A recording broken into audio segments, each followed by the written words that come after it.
Já, nú desember kominn og þá má hvað löglega byrja að syngja og spila jólalögin. Algjörlega, sko. Og við erum búin að gera mikið af því. Meira segja svindlaði aðeins, ég byrjaði aðeins í nóvember því að sumir voru bara einfaldlega orðnir það spenntir þegar snjórinn kom, fyrsti snjórinn, að þá gat maður lauma hann einu og einu, en það er bara búið að vera jólalög út í gegn núna síðustu 2 vikur. Það er mjög mikil og öflug tónlistarkennsla hérna í Brekkuskóla. Já, það er frábær aðstæða sem við höfum inn í tónmenntakennarastofunni og það fá sérst allir krakkar í 1. til 7. bekk vikulega tíma í tónmennt og svo kemur líka tónlistarskólinn með söngaflóðið, kemur aðili þaðan og síðan er kennari líka sem kemur og er með alls konar annað tónæði og fleira, þannig að það er mjög mikið músíklíf alla daga.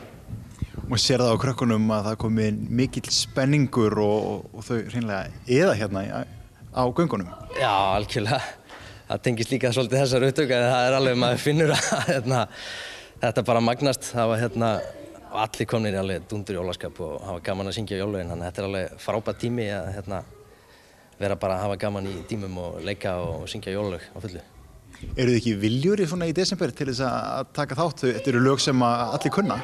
Jó, ef eitthvað er þá mikil innlifun oft og einhver jólalög sem maður sér að þetta greinlega kveikir á einhverjum svona skemmtilegum minningum og oft, já, þeim líður alltaf vel og meira þess að þeir sem kannski hafa ekki alltaf endilega verið að syngja mjög mikið með og svona eru kannski að þeir geta alveg tekið undir öll jólalögin á fullu þannig að þetta er mjög skemmtilegu tími með þeim líka.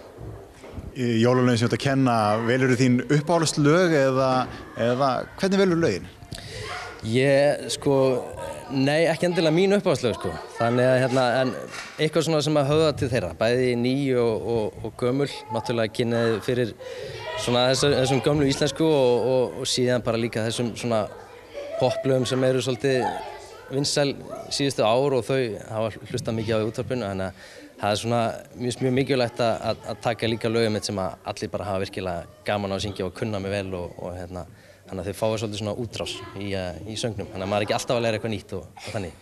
Og krakkarnir sem eru að fara að syngja fyrir okkur, þau eru hvað í 5. bekk? 5. bekk, já, þannig að 10 ára, ekki satt, já. Og þetta er stór árgangur, þannig að og það voru allir spenntir að vera með, þannig að við ætlum bara að taka allan pakkan og allir fá að gera eitthvað, að spila og syngja, þannig að þetta verður eitthvað. Á hvað ætlum við að hlusta hérna eftir? Herðu, við erum að spá að taka Snjókorn falla og svo kannski Ég sá mömmu gessa jólasvein, eitthvað svoleiðis. Þetta verður spennandi, sjá hvað gerist. Ég hlakka til. Ég líka.